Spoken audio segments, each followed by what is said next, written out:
This is the seated active hip internal rotation. So we're gonna sit on a box to where our feet are dangling in free space.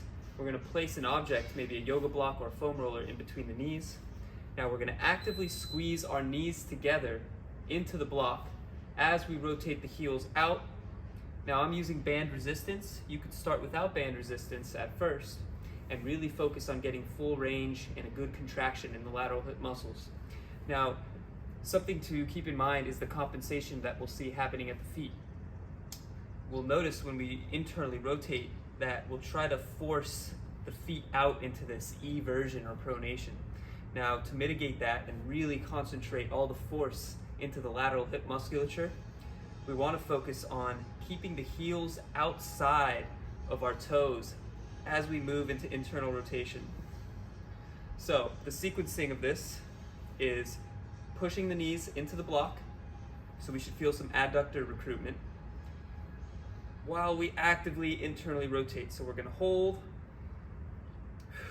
and then come back to the center, pointing the toes in, heels out, hold.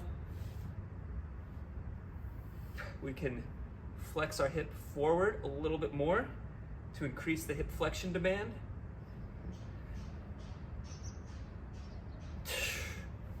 Now level 2 to this is moving the heels to the outside, and now flex the hip while trying to maintain the same level of internal rotation.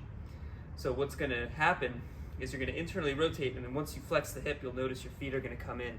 So we have to really fight hard to maintain that internal rotation as we flex the hip even deeper. So hold, we can hold for 3 seconds in internal rotation with hold and flexion. 3, 2, 1, and then down. So we should really be feeling those internal rotators working hard. So then after the prescribed repetitions, we can remove the band. We can test out internal rotation without the band, should be a little bit more. And then also retest things like your pike and deep squat, anything that demands more hip flexion, and see how it feels afterwards.